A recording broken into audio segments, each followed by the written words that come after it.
Hallelujah, praise the lord. కుటుంబం గురించి ఉన్న ఉపదేశాలు మన యునైటెడ్ పీపుల్ ఫెలోషిప్లో ప్రతి నెల మొదటి ఆదివారం కుటుంబాలు మరి దైవాశీర్వాదాలు అనే అంశం మీద మనం ధ్యానిస్తున్నాం. We are giving prominence to family life. కుటుంబము మరి దేవుడు పెట్టిన వ్యవస్థ అని మనం మాటి మాటికి వింటూనే ఉంటాం. ఈ కుటుంబాన్ని ఏ విధంగా నడిపించాలి, కుటుంబంలో తలెత్తే సమస్యలు, కుటుంబానికి దేవుని తోడు, సమస్యలకు పరిష్కారి ప్రభు, వాక్యము మనకు ఏమి బోధిస్తుంది, ఎలా ప్రవర్తించాలి, కుటుంబాన్ని చక్కగా నడిపించాలంటే ఏవేవి మనము అవలంబించాలి, గైకొనాలి, ఇవన్నీ కూడా స్పష్టంగా ప్రతి నెల మొదటి ఆదివారం బోధిస్తూనే ఉన్నాం. నేటి కాలంలో చూసినప్పుడు వ్యభిచార పాపము చాలా తాండవిస్తుంది. మరి కుటుంబాల్లో క్షేమం లేదు, నెమ్మది లేదు, సమాధానం లేదు, కుటుంబాలు విచ్ఛిన్నమైపోతుంది. అందుకే ఈరోజు అంశం థీమ్ కుటుంబము, వ్యభిచారం, పాపం, అడల్టరీ ఇన్ హోమ్. అంటే కుటుంబము పవిత్రంగా ఉంటే పిల్లలు పవిత్రంగా ఉంటారు. మరి కుటుంబంలో పాపం ప్రవేశిస్తే ఆ కుటుంబంలో ఎంత అసమాధానం, మరి ఎంత అలజడి, ఎంత కలవరం. జూమ్లో ఒక సహోదరి మరి కన్నీళ్లు గారుస్తూ చెప్తుందన్నమాట, పచ్చని కాపురంలో మరొక పరస్త్రీ వచ్చి మా కుటుంబ సౌఖ్యాన్ని చెడగొట్టింది, మా కుటుంబం విడిపోయింది, పిల్లలకు మరి ఆధారం లేకుండా అయిపోయింది, నా భర్త ఆ పరస్త్రీతో వెళ్ళిపోయినాడు, ఆమె చెప్పే మాయా మాటలకు పడిపోయినాడు, ఆమె వలయంలో ఉన్నాడు, నేను ఒంటరిదాన్ని, నాకు చిన్న ఉద్యోగం ఉంది, నేను దినమంతా కష్టపడుతున్నాను, ఇంట్లో పిల్లల్ని చూడడానికి ఎవరు లేరు, ఒంటరి పోరాటం. నేను చాలా పర్యాయాలు ఆయన దగ్గర పోయి దయచేసి రా, మన కుటుంబం పాడైపోయింది, మనం కట్టుకుందాం, ఆ స్త్రీ వల్ల నీకు లాభం ఉండదు మరి అంటే కూడా ఆమె మోసంలో ఇతను చిక్కొని ఒక త్రాగుబోతాయి, ఒక వ్యభిచారి. చూడండి, ఆ కుటుంబానికి నాయకుడు లేడు. ఎంత రోదన అంటే చెప్పలేము, జూమ్లో ఏడుస్తూ ఉంటుంది. అలాగూ మరి దేవుడు పెట్టిన చక్కని బంధాన్ని, ఒక పునాది, నన్ను అడిగితే ఒక కుటుంబానికి పునాది క్రీస్తు అనే బండ అని వాక్యంలో. ఆ పునాది మీద కట్టబడితే ఎంత అద్భుతమైన కుటుంబాలు, సంఘక్షేమం కొరకు చక్కగా కట్టబడిన కుటుంబాలు ఎంతో అవసరం. ఎవ్రీథింగ్ బిగిన్స్ ఫ్రమ్ హోమ్ కదా. కాబట్టి ఈ వ్యభిచార పాపాన్ని మరి తొలగించుకోవాలి. పరిశుద్ధ గ్రంథంలో 1 కొరింథీ 10వ అధ్యాయం 8వ వచనంలో వ్యభిచారము వలన వారిలో చాలామంది కూలిపోయినారని వాక్యంలో ఉంది. మీరు చూడండి, గాడ్ హేట్స్ అడల్టరీ. దేవునికి చాలా వ్యతిరేకం ఈ వ్యభిచారం, విగ్రహారాధన. ఈ 2 పాపాలను దేవుడు సహించడని వాక్యము సెలవిస్తుంది. 1 కొరింథీ 10వ అధ్యాయము 8వ వచనం, 1 Corinthians 10:8. మరియు వారి వలె మనము వ్యభిచరింపక యుందము, వారిలో కొందరు వ్యభిచరించినందున ఒక్క దినముననే 23,000 మంది కూలిరి.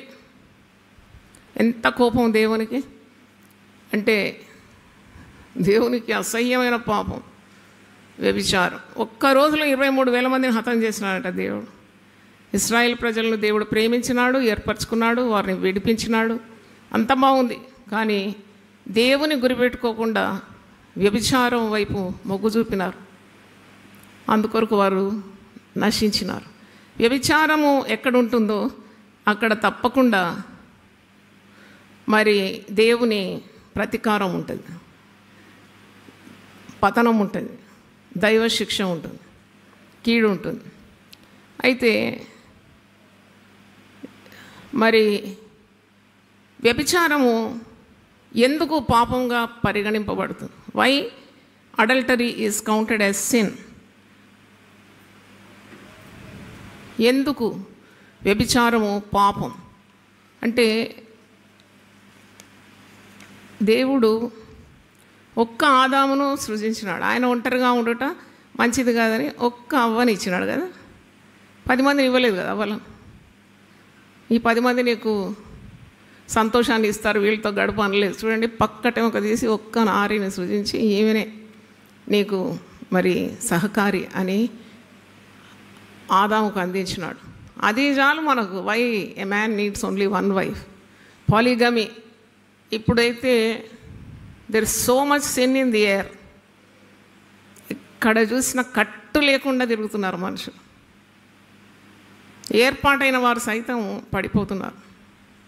చాలా దయనీయమైన పరిస్థితి. వ్యభిచరించవద్దని చెప్పేవారు వ్యభిచారం చేస్తున్నారు. అది ఇంకో పెద్ద గమ్మత్తు. రోమీలకు రాసిన పత్రిక 2వ అధ్యాయంలో ఉంది. వ్యభిచరించవద్దని చెప్పే నీవే వ్యభిచరిస్తావా? దొంగిలించవద్దని నీవే దొంగిలిస్తావా? చూడండి,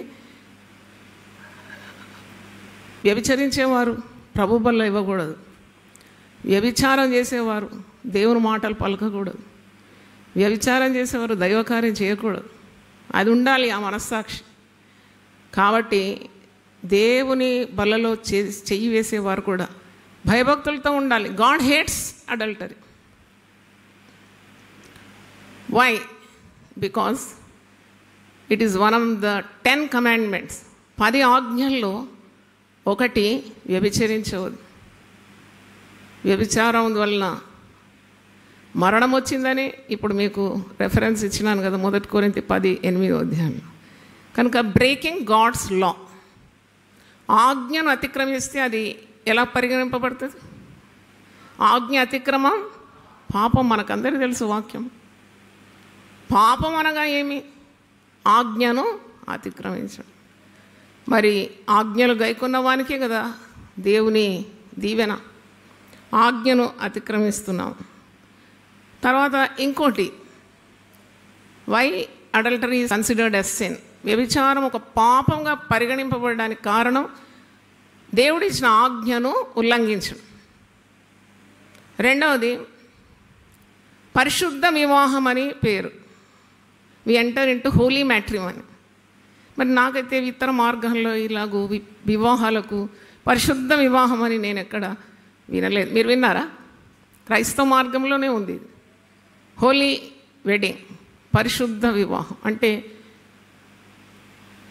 పరిశుద్ధమైన దేవుని సన్నిధిలో, అభిషక్తుల సన్నిధిలో, యేసు రక్తమందు విమోచింపబడిన ప్రజల సమక్షంలో దేవదూతలు చూస్తుండగా ఒక ఇట్ ఈస్ సో హోలీ. కానీ అక్కడ ప్రమాణాలు తీసుకుంటారు. వౌస్, భార్య భర్త ఆ వివాహం జరిపించి ఆ దైవదాసుడు పలికిస్తూ ఉంటాడు. ఆ పెళ్లిపీటల మీద తీసుకున్న నిర్ణయాలు, ప్రమాణాలు అవి పవిత్రమైనవి. అది దేవుని సమక్షంలో నీవు వల్లించిన మాటలే కదా. మరి దానికి కట్టబడి ఉండకూడదా? మీరేమంటారు? తప్పకుండా కట్టబడి ఉండాలి. అది నీవు ఉల్లంఘించినప్పుడు నీ జీవితంలో నెమ్మది ఉంటుందా? సమాధానం ఉంటుందా? ఎప్పుడైనా ఆజ్ఞలను మీరి మనము చెప్పిన మాటలు, వాగ్దానాలు, ప్రమాణాలు ఉల్లంఘించినప్పుడు నెమ్మది ఉండదు. The first thing that you lose is your peace. మొట్టమొదట నువ్వు కోల్పోయేది సమాధానం. మరి అందుకే మనము గుర్తు చేసుకోవాలి. నువ్వు పెళ్లి దినము ఏ విధంగా నువ్వు ప్రమాణం చేసినావు నీ భర్తతో లేక నీ భార్యతో, దానికి కట్టబడి ఉండాలి.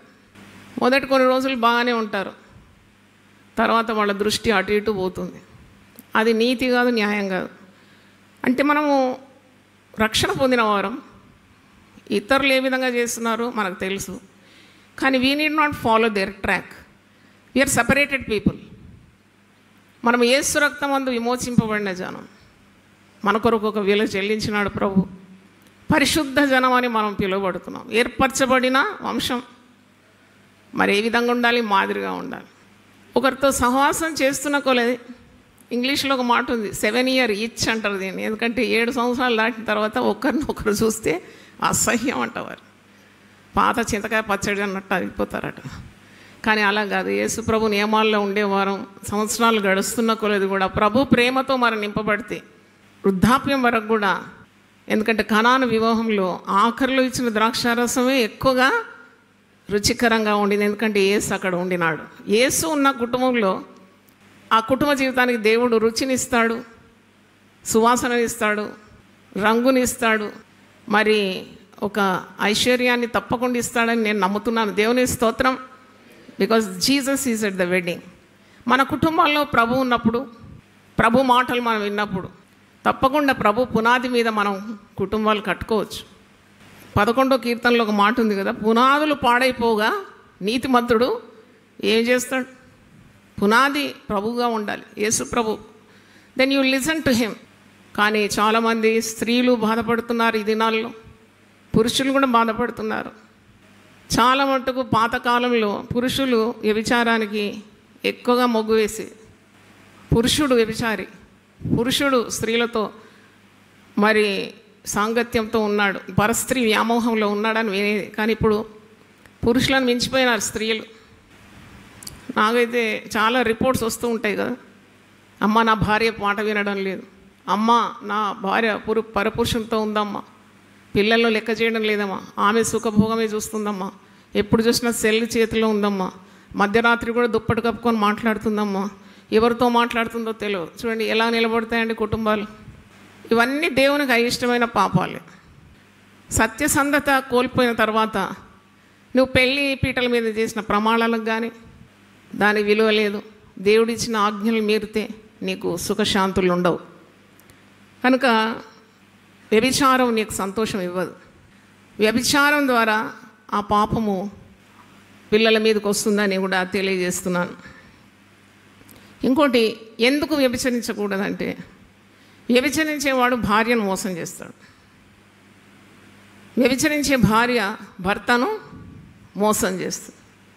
భార్యకు తెలియకుండా భర్త, భర్తకు తెలియకుండా భార్య మెసేజ్లు ఇచ్చుకోవడం, సరసాలు, లేక వ్యర్థమైన వాటిని అనుసరించే వానికి వచ్చే పేదరికం ఇంతంత కాదంట.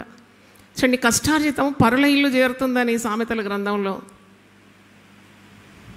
ఒక స్త్రీ ఆకర్షణకు గురైపోతే నిన్ను నీవు మర్చిపోతావు, నీకు భార్య ఉందని మర్చిపోతావు, పిల్లలు ఉన్నారని మర్చిపోతావు, నీ బాధ్యతలు మర్చిపోతావు, దేవునితో నీకున్న బంధం మర్చిపోతావు, అన్నీ మర్చిపోతావు. అందుకే కాముకత్వానికి ఏం లేదంట, కాముకత్వానికి కళ్ళు లేవంట. It's so blind. ఒకసారి కాముకత్వం పురుషుకు స్త్రీకి వచ్చిందంటే గుడ్డిదైపోతుంది. ఏం చేస్తుందో ఏం చేస్తున్నాడో మర్చిపోతాడు. అందుకే మీరు వైరల్ అయ్యే కొన్ని వీడియోస్ చూడండి, హత్య దారితీస్తుంది అది. మేము క్రైస్తవులు మేమేం హత్య చేయం అనుకోకు. Sin never comes single. పాపం ఎప్పుడు కూడా ఒంటరిగా రాదు. ఒకదాన్ని కప్పడానికి ఇంకోటి ఇలాగ వచ్చేస్తుంది. చూడండి, ఇలాంటి పాపం భార్య మీద అనుమానంతో వాడు భార్యను చంపడం మాత్రం కాదట, ముక్కలు ముక్కలు చేసి అది కూడా సరిపోకుండా ఉడకబెట్టి మళ్ళీ అది కూడా సరిపోకుండా మూసి నదిలో రాళ్ళు కట్టి పైకి రాకుండా ఎలాంటి దారుణానికి తీస్తుంది ఈ పాపం. To what extent this sin is leading, did you ever think? అంటే it goes to a point of no return. ఇది వెళ్ళిపోతుంది, అందుకే జారిపోతారు. ఒక ఊబి ఇది, విచారం అనేది ఒక ఊబి. దీంట్లో పడిపోతే నువ్వు తిరిగి పైకి రావడానికి చాలా కష్టం. ఇప్పుడు ఒంటరిగా ఉండకూడదని చాలా పర్యాయాలు చెప్తున్నాడు. నేనంటున్నాను, ఒంటరిగా ఉండవలసిన అవకాశాలు వస్తాయి. ఎందుకంటే అందరు ఎప్పుడు నీ చుట్టూ ఉండాలని ఎక్కడుంది, ఎట్లా వీలవుతుంది? There are times when you are left alone, but be a person of integrity. You are what you are in the dark. నువ్వు చీకటిలో ఎలాగున్నావు, ఒంటరిగా ఉన్నప్పుడు ఎలాగున్నావు, అదే నీ క్యారెక్టర్, అదే నీ స్వభావం. పరులు చూసినప్పుడు బాగున్నావు, ఒంటరిగా ఉన్నప్పుడు తప్పిపోతావా?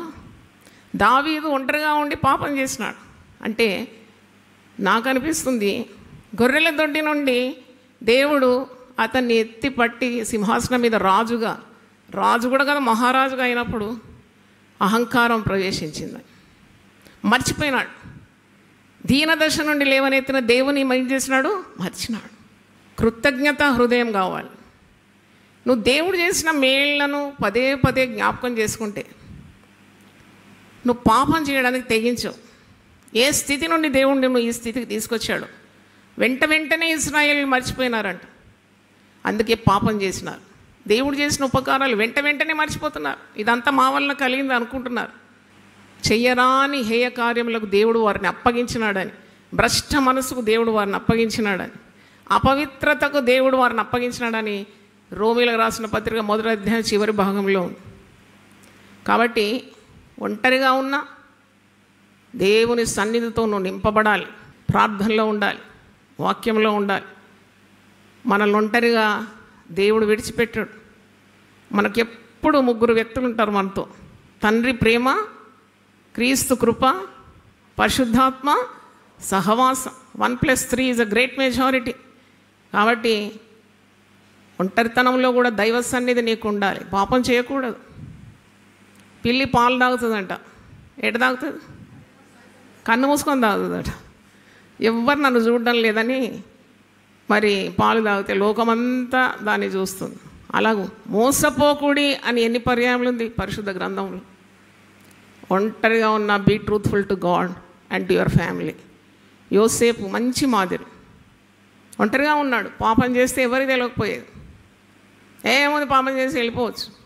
కొందరు పాలు తాగి మూతి దుడుచుకుంటారు కదా, ఇట్లా ఏమి ఎరగనట్టు అలా వెళ్ళిపోవచ్చు. కానీ నా దేవునికి విరోధంగా పాపం చేసి నేను ఎలాగూ తప్పించుకుంటాను అంటే every sin is against God. నువ్వు చేసే ప్రతి పాపము దేవునికి విరోధంగా చేస్తున్నావు. నువ్వు చేసే ప్రతి పాపము ద్వారా నీ కుటుంబాన్ని మోసం చేస్తున్నావు. నువ్వు చేసే ప్రతి నీచ కార్యం, వ్యభిచారం ద్వారా నీ పిల్లలకు అన్యాయం చేస్తున్నావు. ఎందుకంటే వారికి చెందవలసిన ఆస్తి నీవు ఇతరులకు ఇచ్చేస్తున్నావు. అందుకే వేశ్య సాంగత్యం చేయవానికి ఏం మిగులుతుందంట?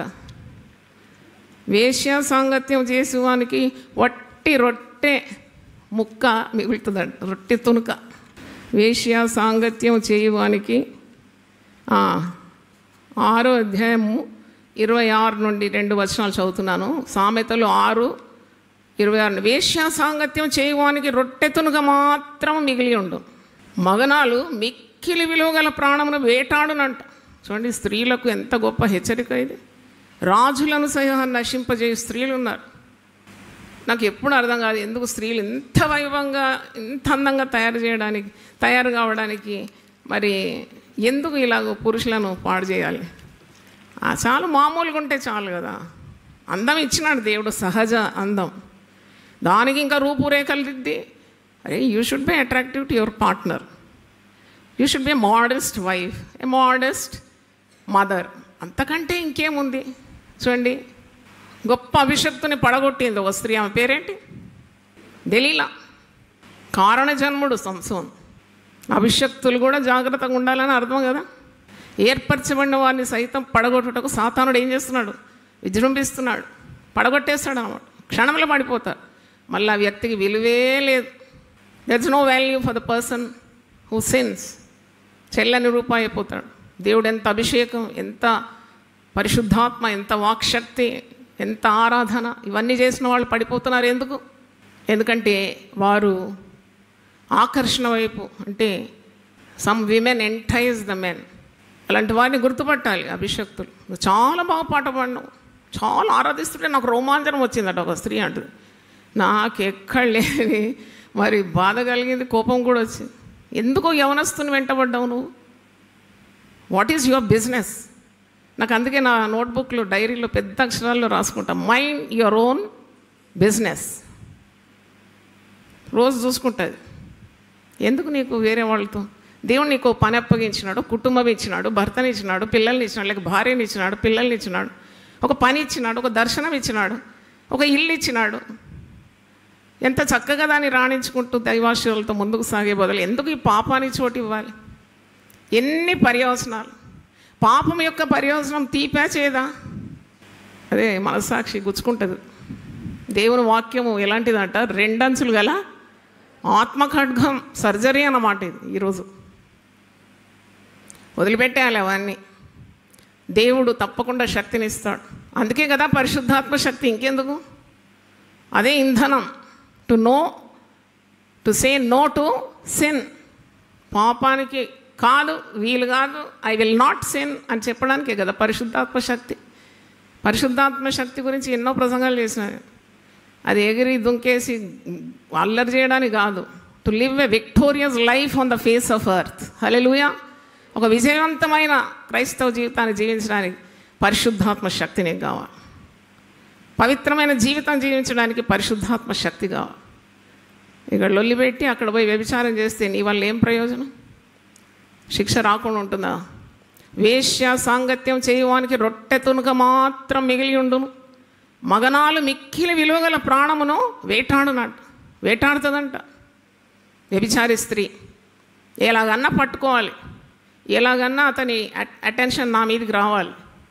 తప్పండి, అది ఒక కుటుంబస్తుని మరి ఇలాగూ వెంటాడి పడగొట్టి వానికి కుటుంబంలో అసమాధానం, భార్య వదిలిపోవడం, పిల్లలు వదిలిపోవడం, వాడిని నాశనం చేయడం, ఇది ఎలాంటి పర్యవసానానికి దారితీస్తుంది?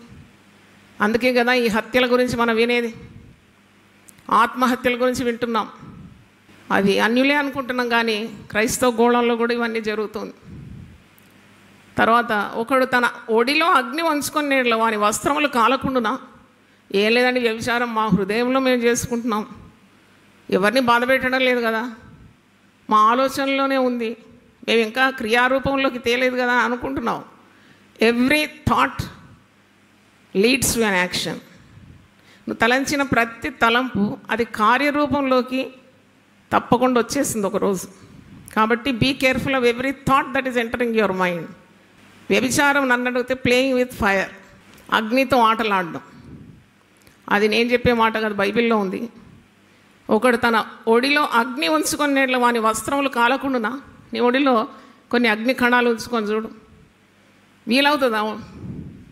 కాలుతుంది, నీ కాళ్ళు కాలుతుంది, నీ ఒడి కాలిపోతుంది, బట్టలు కాలిపోతుంది, అందరికి తెలిసిపోతుంది. ఇంకోటండి, వ్యభిచారం ఎప్పుడు దాగదు. అది ఇంకో గొప్ప సత్యం మీరు నేర్చుకోవాలి. దొంగతనం దాగదు, వ్యభిచారం దాగదు, పాపం దాగదు, అది బయటికి రావాల్సిందే.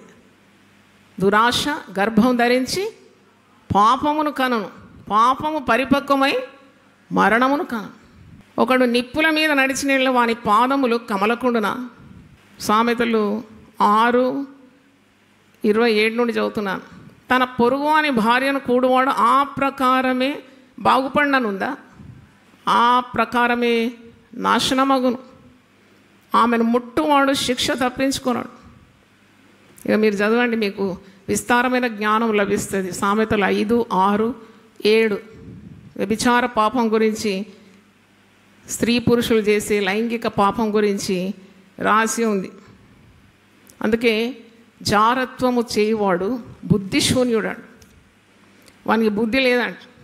వాడు మరి దెబ్బలకును అవమానమునకును గురి అవుతాడని వాక్యంలో ఉంది. జారత్వం చేయవాడు బుద్ధిశూన్యుడు, వాడు దెబ్బలకును అవమానమునకును గురవుతాడని వాక్యము సెలవిస్తుంది. అందుకే ఇంకొకటి, why we should not do commit adultery. ఇంకొక కారణం ఎందుకు నువ్వు వ్యభిచరించకూడదంటే, 1 కొరింథీ 6:18 చాలా ఘాటైన మాట ఉంది. జారత్వం దూరంగా పారిపోడి మనుష్యుడు చేయు ప్రతి పాపమును దేహమునకు వెలుపల ఉన్నది, కానీ జారత్వం చేయువాడు తన సొంత శరీరమునకు హానికరముగా పాపము చేయుచున్నాడు. అంటే you are playing with your body which God has given. నువ్వు పాపము చేస్తున్నావు. దొంగతనం చేసేవాడు సామాన్లు ఎత్తుకుపోతున్నాడు, కరెక్టే. హత్య చేసేవాడు, నరహత్య చేయొద్దు, దొంగలకూడదు, మరి వ్యభిచరించకూడదు, 10 పాపాలు ఉన్నాయి కదా. ఇది మరణమునకు పాపాలు, మరణకరమైన పాపాల గురించే ఉంది 10 ఆజ్ఞలు. కానీ జారత్వం చేసేవాడు, వాడు దేవుడు ఇచ్చే దేహాన్ని ఏం చేస్తున్నాడు? పాడు చేస్తున్నాడు. వాడు ప్రతి పాపము దేహమునకు వెలుపల ఉన్నది, కానీ జారత్వం చేయవాడు తన సొంత శరీరమునకు హానికరంగా పాపం చేయుచున్నాడు. అంటే ఈ శరీరం ఎవరిచ్చినారు మనకు? చెప్పండి గట్టిగా. మీరు చేసుకున్నారు? మీ వాళ్ళు ఎవరు నిర్మాణం చేసినారు నీ శరీరాన్ని? ఎవరు అమర్చినారు ఈ శరీరాన్ని? ఈ శరీరం ఎలా ఉండాలన్నాడు? పరిశుద్ధంగా ఉండాలి. ఎందుకు పరిశుద్ధంగా ఉండాలి? ఇది పరిశుద్ధాత్మకు నిలయం, దేవుడు ఉండే చోటు, ఆత్మ నివసించే గుడారం. దేవుడు అమర్చిన శరీరంతో నువ్వు పాపం చేస్తే మరి దేవుని ఉగ్రత నీ మీద ఉండదా? God gets angry. అందుకే అవిధేయుల మీద దేవుని ఉగ్రత ఎప్పుడు నిలుచుచున్నద. తర్వాత శరీరమునకు హానికరంగా పాపం చేయుచున్నాడు. మీ దేహము దేవుని వలన మీకు అనుగ్రహింపబడి మీలో ఉన్న పరిశుద్ధాత్మకు ఆలయమై ఉన్నదని మీరు ఎరగరా? మీకు తెలియదా అంటున్నాడు. ఎన్నిసార్లు సేవకులు చెప్తూ ఉంటారు కదా, మీ దేహం దేవుని ఆలయం అని, ఇది పరిశుద్ధాత్మకు నిలయమై ఉన్నదని, మీరు మీ సొత్తుగారని, మీరు విలువ పెట్టి కొనబడిన వారని, మీ దేహంతో దేవుని మయపరచాలని, పాపం చేయకూడదని మీకు తెలియదా అని అడుగుతున్నా.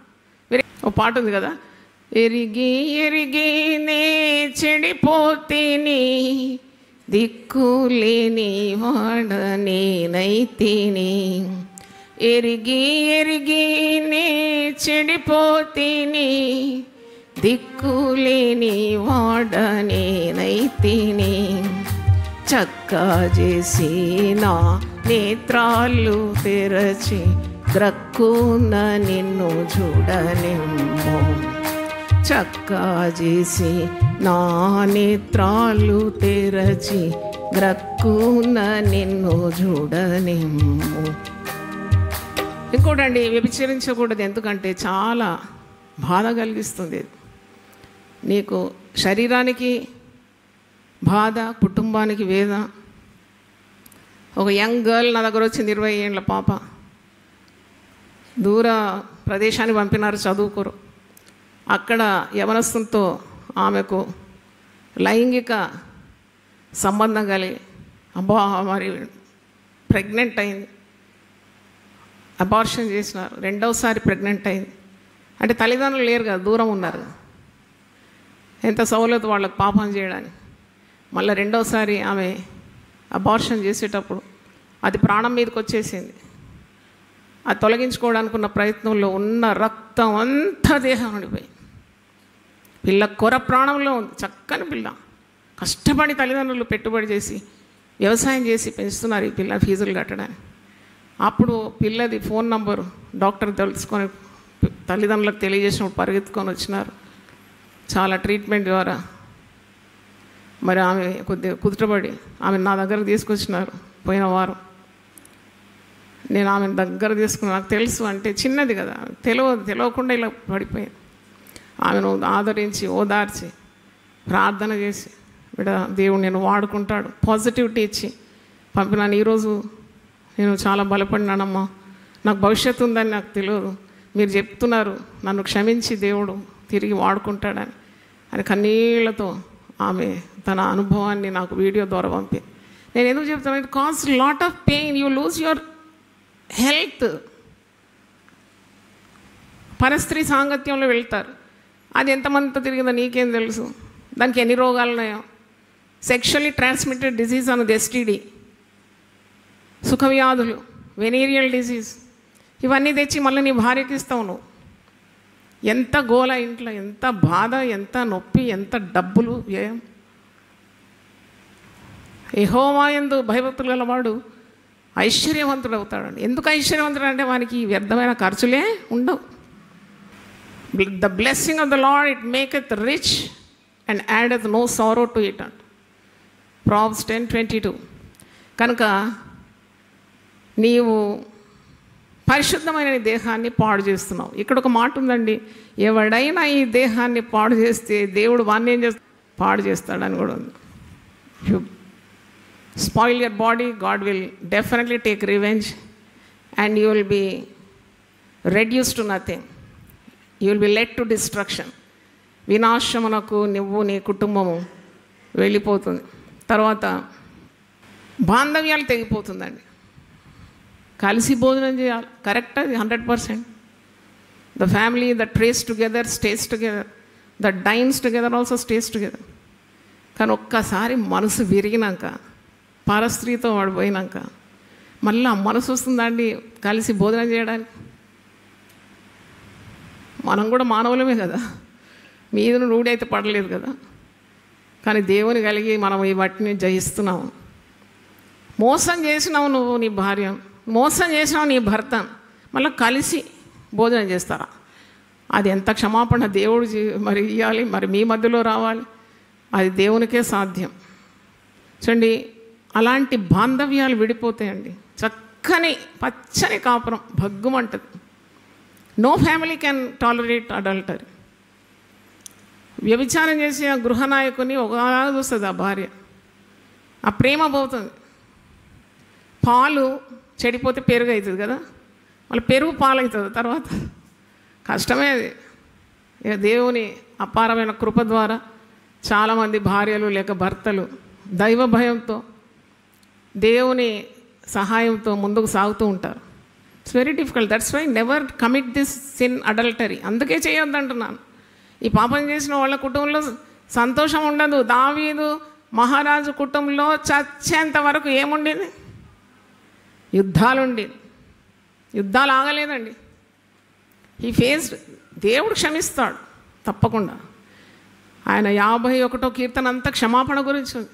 నాలో శుద్ధ హృదయం కలగజేయి, హిస్సోపుతో నన్ను కడుగు, create in me a clean heart, నాకు పరిశుద్ధాత్మను దయచి. రిపెంటెంట్ ప్రేయర్ అది, repentance, a prayer of repentance by psalmist David. Psalms 51. విరిగి నలిగిన హృదయాన్ని నువ్వు అలక్ష్యం చేయవు, విరిగిన హృదయమే నీకు ఇష్టమైన బలి. ఇవన్నీ చూస్తారు మీరు. దేవుడు క్షమిస్తాడు.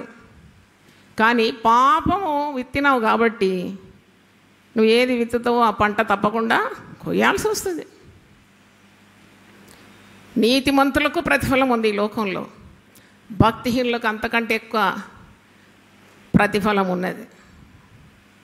చేసింది ఎక్కడ పోదు, చుట్టుకుంటుంది. నేను అందుకే ప్రతి దినం నువ్వు అలవాటు చేసుకోవాలి. అది గలతీ పత్రిక 5వ అధ్యాయము 22లో ఉంది. How to overcome sin. మరి ఎలాగ ఈ పాపాన్ని జయించాలి, దానికి మార్గం కూడా చెప్పాలి కదా. What is the way out, why it is considered as sin, ఆ కారణాలు మీకు చెప్పినాను. But what is the way out, ఎలాగ దీని నుండి బయటపడాలి? 5:16లో ఉంది. నేను చెప్పినదేమనగా ఆత్మానుసారంగా నడుచుకొనుడి, అప్పుడు మీరు శరీరేచ్ఛను నెరవేర్చరు. అంటే నీ హృదయం పూర్తిగా ప్రభువుకు ప్రతిష్ఠించుకొని ప్రభు సన్నిధితో నింపబడి నువ్వు దైవ భయంలో ఉండి ఎప్పుడు సహవాసంలో ఉండాలి. అది వెరీ ఇంపార్టెంట్ పాయింట్. ఒంటరిగా ఉంటే ఇలా పాప పిచ్చలు వస్తాయి. సమయం ఉన్నప్పుడెల్లా మీరు సహవాసంలోకి రావాలి. ఆదిమ క్రైస్తవులు సహవాసంలోను, రొట్టె విరుచుటలోను, అపోస్తుల బోధలయందును తెగక ప్రార్థన యందు వారు ముందుకు సాగిన. There is no scope for sin. పాపం చేయడానికి ఆస్కారం లేదు, వీలు లేదు. ఎందుకంటే always they are in fellowship. తెగకుండినారట.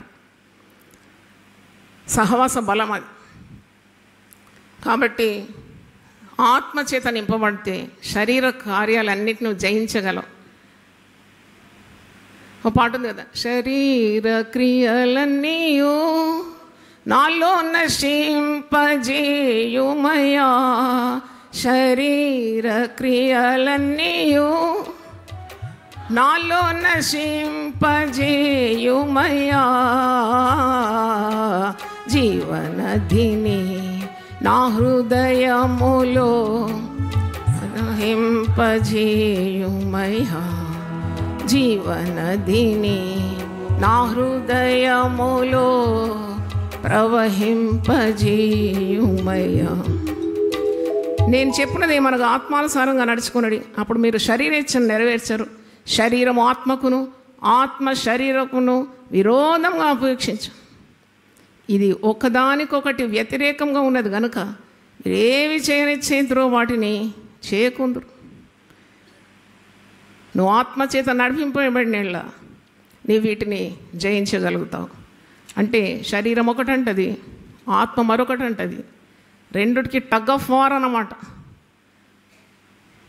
ఇద్దరు వ్యక్తులు పెనుగులాడుతున్నారండి. ఎవరు గెలుస్తారండి? ఒకడు బక్కగా ఉన్నాడు, ఇంకోటి లావు ఉన్నాడు. ఎవరు గెలుస్తారు? బలవంతుడు గెలుస్తాడు. మరి ఇప్పుడు దేన్ని ఎక్కువ పోషించాలా? గెలవాలంటే ఆత్మ శరీరం ఒకదానికొకటి పెనుగులాడుతుంది. ప్రతిరోజు ఉంది పోరాటం. మరి గెలవాలంటే దేన్ని మనం ఎక్కువ పోషించాలా? గట్టిగా చెప్పండి. ఆత్మను పోషిస్తూ ఉండాలి. అప్పుడు శరీరం అడిగిపోతుంది, ఓడిపోతుంది. You win, spirit wins, body loses. అప్పుడు దేవుని చిత్తాన్ని నీవు నెరవేర్చగలుగుతావు. దేవుని స్తోత్రం, హల్లెలూయా. అందరం ఒకసారి లేచి నోడితే ప్రార్థన చేస్తాను. హల్లెలూయా.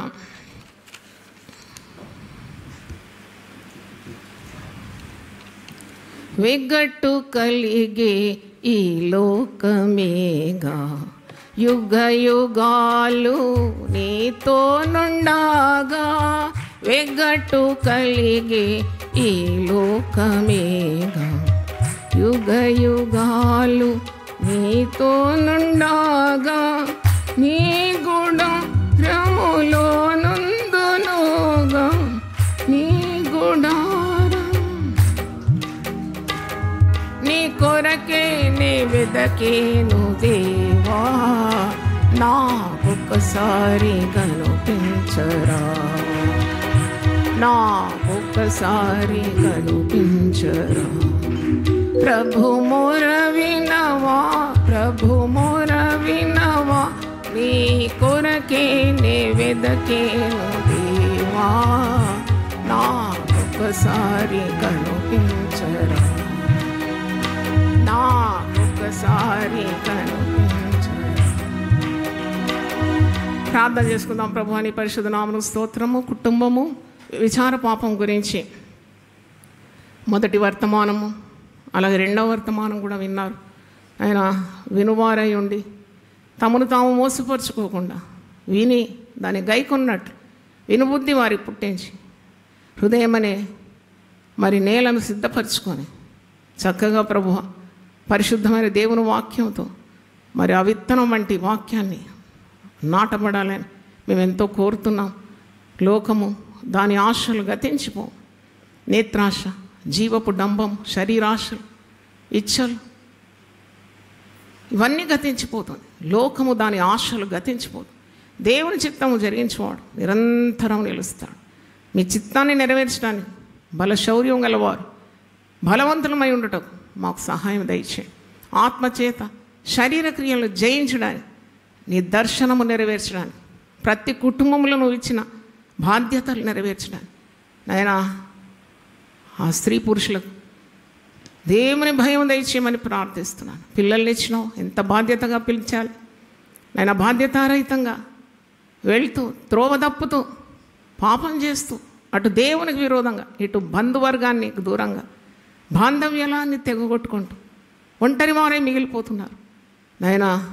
రొట్టె తునుక కూడా దొరకదని వాక్యంలో మగనాలు మిక్కిలి విలువగల ప్రాణాన్ని వేటాడుతుందండి.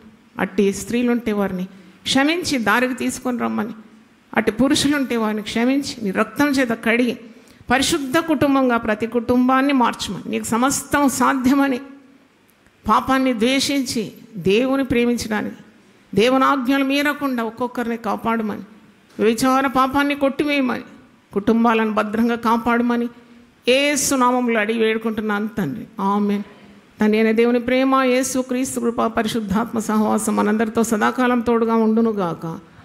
ఆమేన్.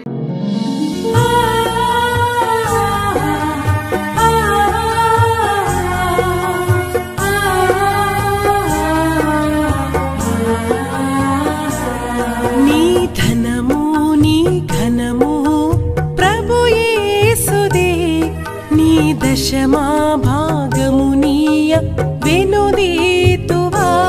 నీ ధనము నీ ఘనము ప్రభు యేసుదే, నీ దశమా భాగము నీయ వెనుదీతువా. ధరలోన ధనధాన్యములనీయగా కరుణించి కాపాడి రక్షింపగా. ధరలోన ధనధాన్యములనీయగా కరుణించి కాపాడి రక్షింపగా.